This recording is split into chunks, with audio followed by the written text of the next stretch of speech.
Pues bueno, Dios les bendiga. Ya estamos aquí con la sesión 91.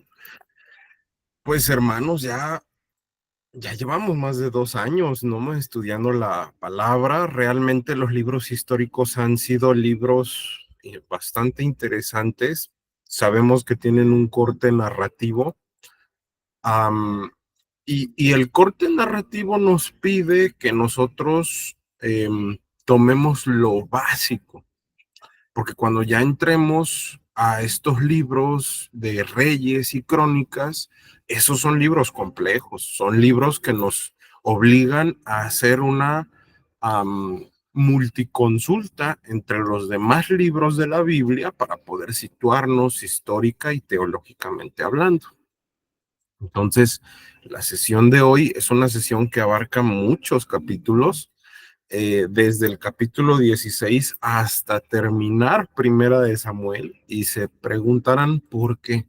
Bueno, vamos a estar analizando, ¿verdad? A través de nuestra agenda de trabajo, dos puntos principales que son los ejes de articulación de estos capítulos.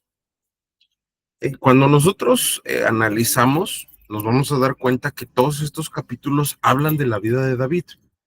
Desde que era un jovencito que estaba cuidando las ovejas, por allá del capítulo 16, hasta la muerte de Saúl, por allá del capítulo 30, 31 muere Saúl. Entonces tenemos muchísima historia, muchas cosas que analizar en cuestión narrativa. Lo vamos a tratar de sintetizar, vamos a sacar a la luz con la ayuda del Señor ese mensaje que se encuentra espiritual, este mensaje teológico, devocional, que es muy importante para nosotros, ¿no? Es interesantísimo ver que la Biblia tiene porciones muy densas, como Romanos, como Apocalipsis, porciones que son filetes extremadamente difíciles de, vamos a llamarle así, de saborear en plenitud, porque son demasiado ricos y exigentes. Y también tenemos viandas que son muy agradables, como es este libro de Samuel, un libro muy fácil de leer, un libro que es una narrativa preciosa, pero que no hay que perderle el respeto por ser una narrativa, todo lo contrario, ¿no? Entonces, vean por favor estos primeros 3 capítulos preciosos de Primera de Samuel.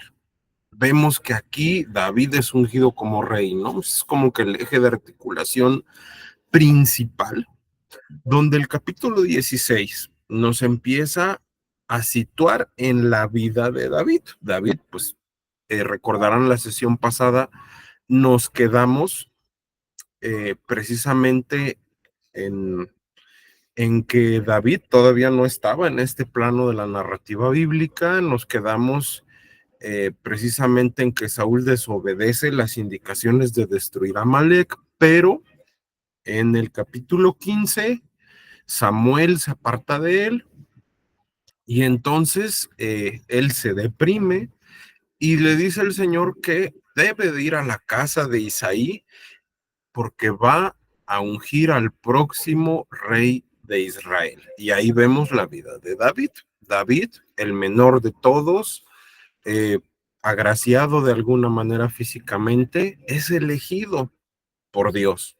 Pero el capítulo 16 nos dice que David, pues era una persona débil físicamente en cierto sentido.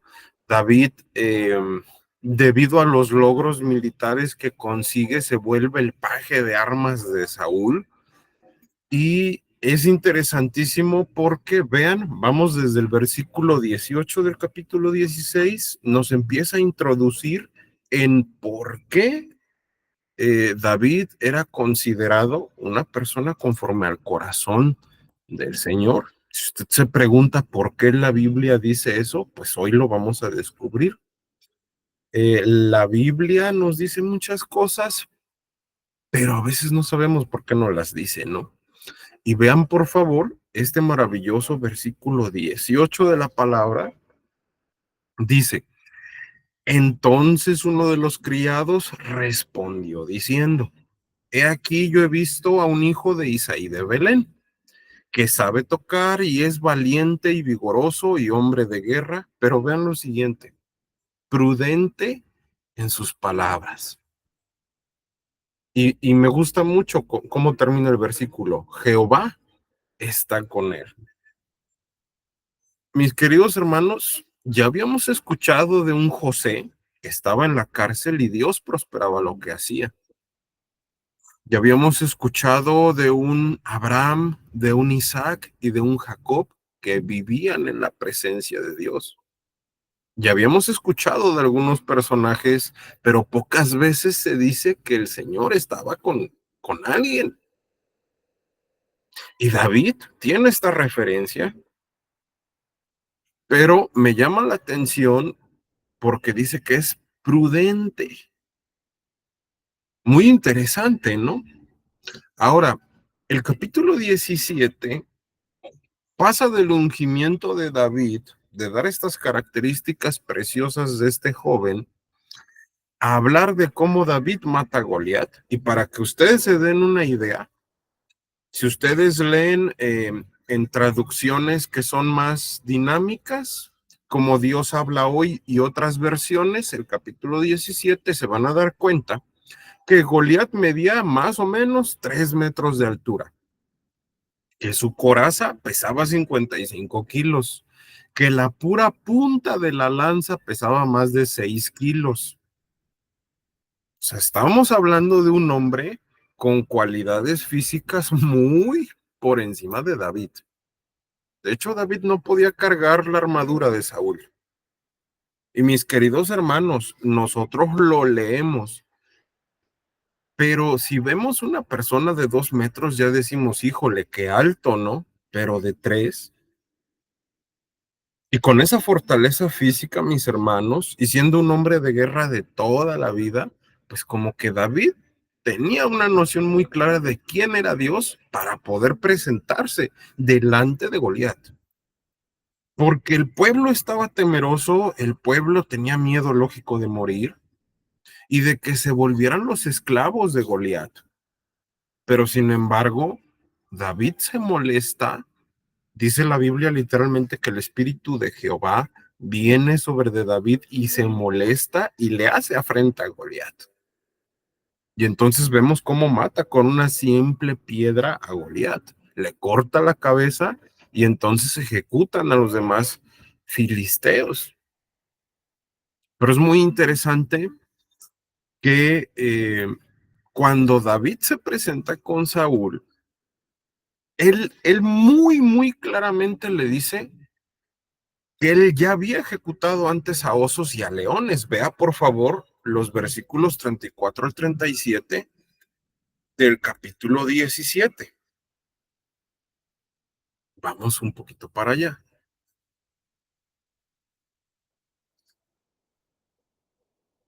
Vea estos versículos. David respondió a Saúl: tu siervo era pastor de las ovejas de su padre, y cuando venía un león o un oso y tomaba algún cordero de la manada, salía yo tras él y lo hería. Al final dice, lo hería y lo mataba. Pero es muy precioso ver que David refiere sus victorias en el nombre de Jehová, sus facultades en el nombre de Jehová. Su propósito venía de parte de Dios. Su sustento para llegar a su propósito de vida venía de parte de Dios. Ya lo vamos a ver más adelante, me quiero adelantar bastante, pero incluso en medio de sus errores, quien le levantaba era Dios. Y quien culminó el propósito en su vida fue Dios.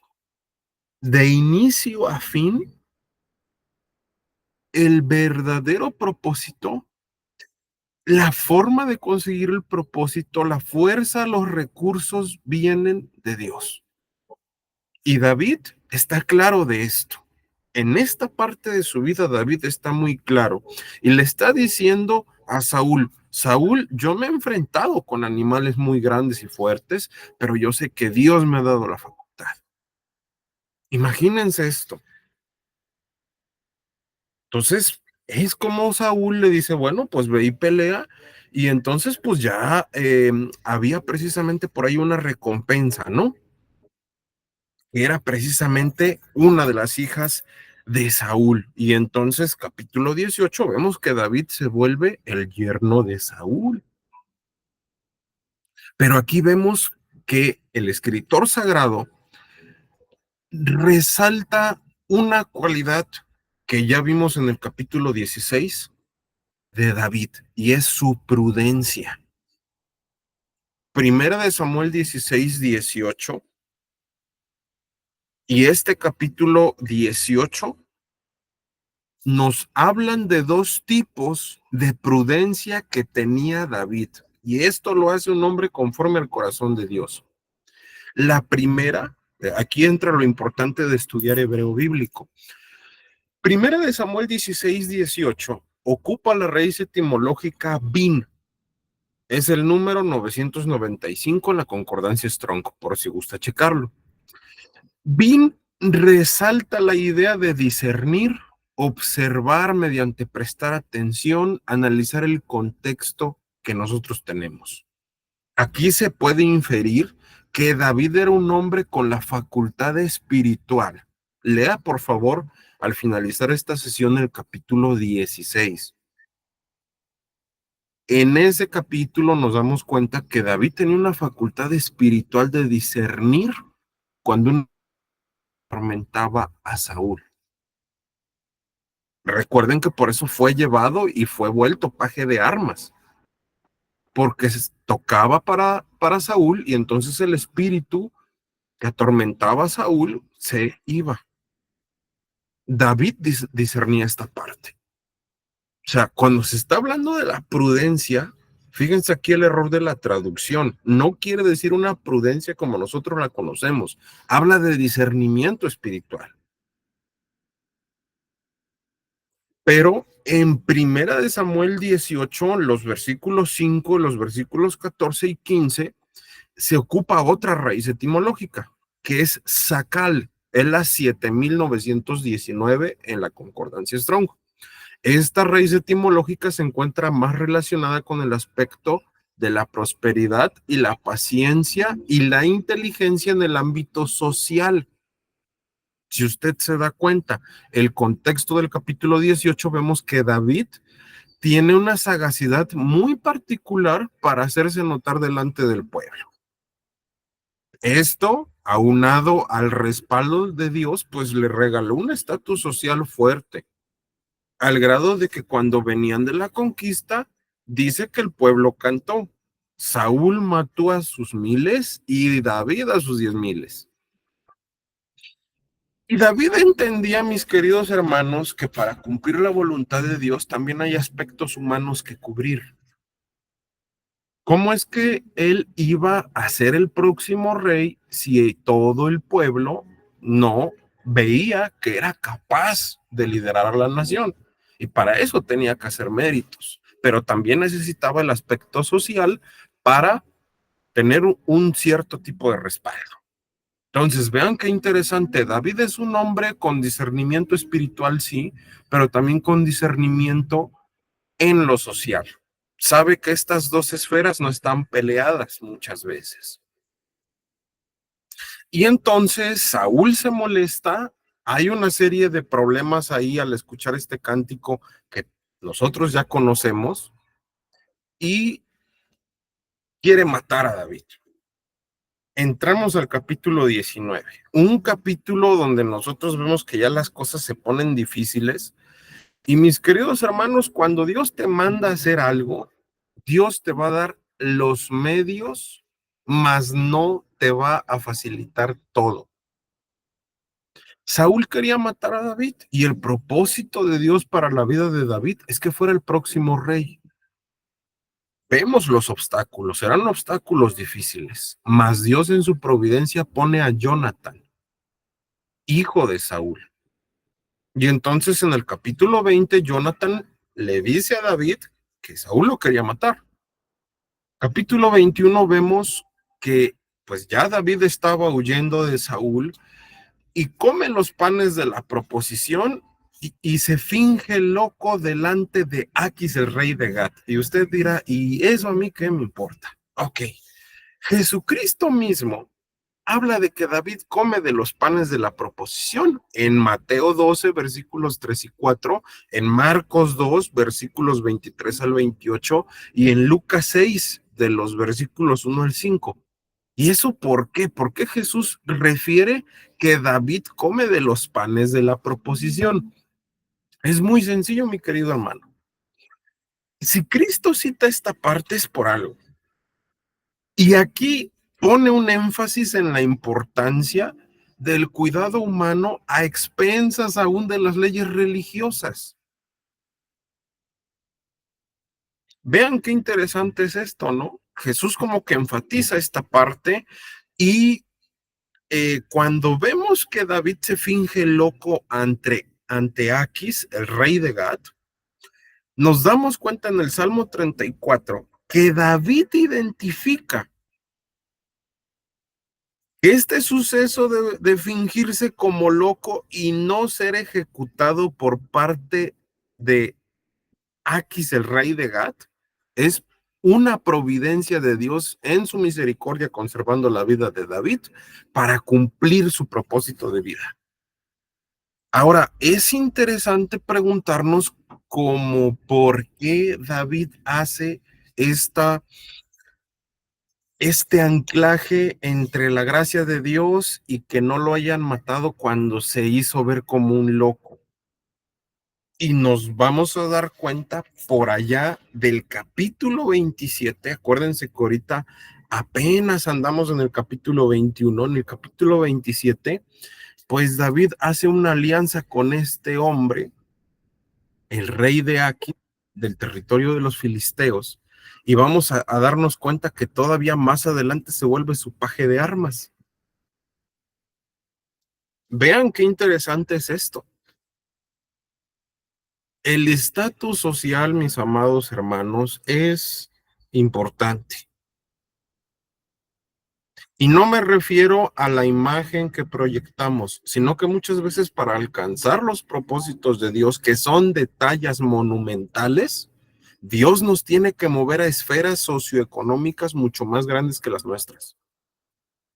Pregúntenle al profeta Isaías, pregúntenle al profeta Daniel, que estaban en las cortes imperiales. ¿Se imaginan a Daniel en la corte de Nabucodonosor? ¿Se imaginan a Isaías en la corte del rey de ese tiempo? ¿Se imaginan a José como segundo de Faraón? Y también hay propósitos de Dios que no requieren de este tipo de aspectos. No recuerdo cuál de los profetas menores, su ministerio fue de meses, pero fue de muy alto impacto, muy alto impacto. Y él era un granjero, se dedicaba este, a los higos, al cultivo y cosecha de higos. Pero mis queridos hermanos, aquí vemos algo muy importante, ¿no? Y es este punto. David ve la misericordia de Dios de una manera muy sonante en su vida. David reconoce que solo por la gracia de Dios va a poder llegar a una esfera socioeconómica para cumplir su propósito, óigalo bien, no para pavonearse, sino para cumplir el propósito de Dios y que va a llegar por la pura misericordia de Dios. Porque David, mis queridos hermanos, venía de una familia pobre. Eso hay que tenerlo en cuenta. Ahora, a partir del capítulo 22 vemos que David sigue huyendo, que hay una serie de dificultades extremas en la vida de David para alcanzar el propósito de Dios en su vida. Dentro de la huida que él acomete, Saúl llega a una zona donde se había refugiado David, donde había visto nuevamente a Samuel, y entonces Saúl mata a todos los sacerdotes que estaban ahí. O sea, este hombre no se iba a tentar en el corazón en matar a David. Y el propósito de Dios, vean qué interesante es eso, corre muchas veces riesgo en nuestras vidas, tanto por nuestro pecado como porque hay factores externos que no quieren que nosotros logremos el propósito de Dios. Y es nuestro deber. Recuerden la parábola de los talentos. Es nuestro deber que lo que Dios nos dio sea multiplicado y sea de bendición para los demás. El capítulo 23 es interesante y quiero que entendamos algo.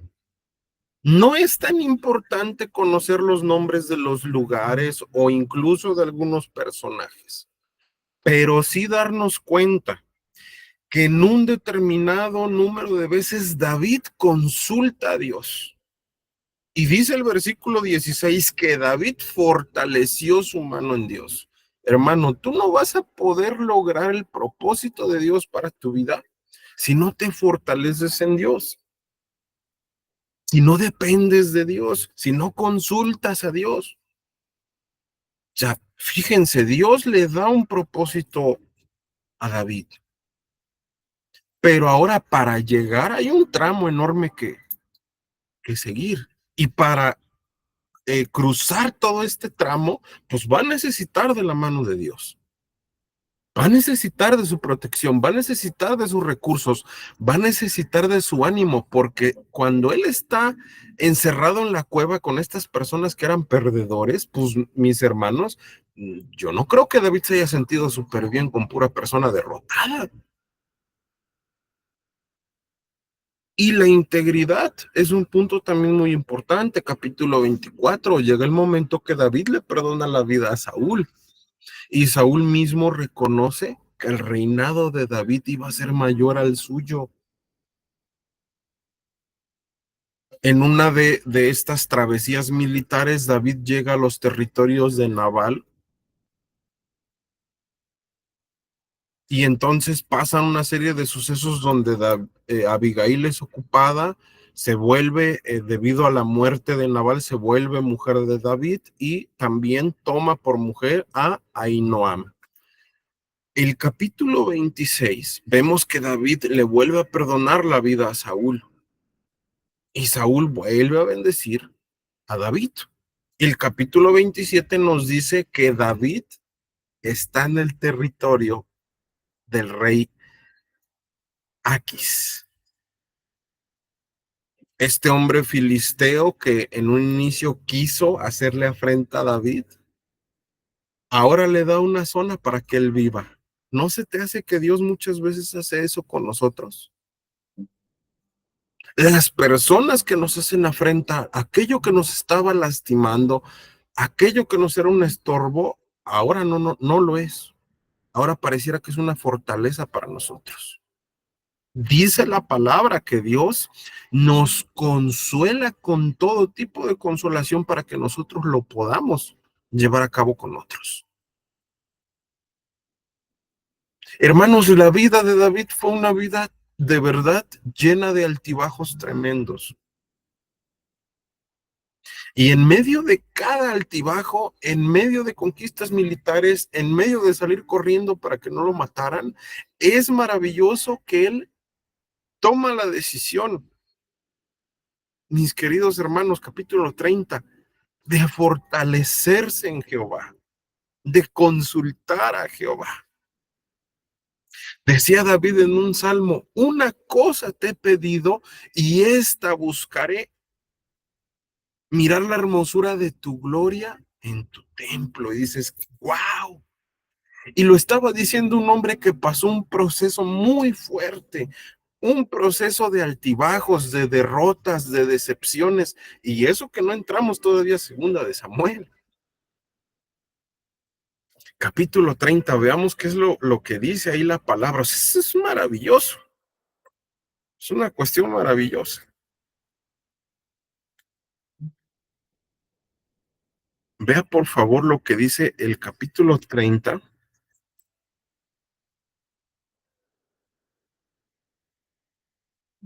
los versículos 6 y 7. Qué hermoso es lo que dice la palabra. Dice, y David se angustió mucho porque el pueblo hablaba de apedrearlo, pues todo el pueblo estaba en amargura de alma, cada uno por sus hijos y por sus hijas, mas David se fortaleció en Jehová su Dios. Y dijo David al sacerdote Abiatar, hijo de Ahimelech: yo te ruego que me acerques el efod. Y Abiatar acercó el efod a David, y David consultó a Jehová. Hermanos, en medio de las pruebas es muy difícil tomar la decisión de consultar al Señor. Tomar la decisión, mis queridos hermanos, de abandonar los pensamientos, de abandonar las emociones y, como decía en los capítulos anteriores de Primera de Samuel, derramarse delante del Señor. Es una decisión de valientes.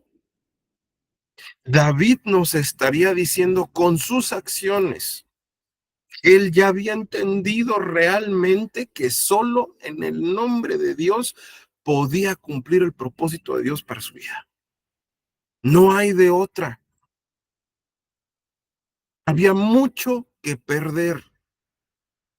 En un momento dado, él había perdido incluso a su mujer. Saúl se la había dado a otra persona. Entonces imagínense el contexto familiar. Imagínense lo que se siente este tipo de rechazo. Imagínense que gran parte del pueblo, comandado todavía por Saúl, estaba bajo la orden de matarlo y lo querían hacer. Imagínense que es estar merodeando por cuevas y demás en el desierto. Estar en una cueva con varios hombres que dice la Biblia derrotados y de ánimo amargado. Pero David no se dejó guiar por eso. Nunca vemos que David se queje. Más iba con el Señor. Iba y lo buscaba. Iba y derramaba lo que él era. Y me encanta mucho esa frase, y se fortalecía en el Señor. Y ya se dieron cuenta, mis queridos hermanos, que siempre que David consultaba al Señor, el Señor le respondía, y cuando Saúl lo hacía, no. Eso nos tiene que llevar a preguntarnos, ¿qué estoy haciendo con mi vida? Si yo le pregunto algo a Dios y no me contesta, lo más probable es que yo esté haciendo mal las cosas. Porque la voluntad revelada de Dios en la Biblia, hermanos, esa es para todos. Pero hay una voluntad que no está escrita y es voluntad de parte de Dios. Pero ¿cómo es que Dios nos va a revelar esos secretos si no le somos obedientes? Si usted recuerda, Saúl consulta a una mujer con espíritu de adivinación, le dice que él iba a morir junto con sus hijos y así termina este libro de Primera de Samuel. Muere Saúl y sus hijos. Y aquel hombre que había profetizado, que había venido el Espíritu del Señor en algunas ocasiones sobre de él, ahora ya estaba muerto. Y aquel pequeño pastorcito de ovejas, el menor de todos los hermanos, ya está en su proceso para ser rey. La Biblia dice, mis queridos hermanos, que el Señor honra a los que le honran. Y este pequeño estudio tiene como propósito que recordemos eso. Si se dieron cuenta, agarramos varios capítulos. Hemos ido un poco rápido, pero la esencia y la virtud de estos capítulos reside en recordar que Dios tiene un plan para nosotros, que solo por medio de Dios podremos llegar a él. Y de ahí en fuera no existe ningún otro propósito válido para nuestra vida, sino el que Dios nos dio. El camino, si hemos de sufrir, hay que hacerlo de la mano de Dios. cuando vamos a divertirnos, lo haremos de la mano de Dios. Pero eso es lo que le da sabor. Ya veremos en Segunda de Samuel, la próxima sesión, pues precisamente qué hizo David, porque David no siempre hizo las cosas como lo debía de hacer. Y aún así Dios, en su misericordia y su bondad, tuvo a bien preservarle y cumplir el propósito en la vida de David.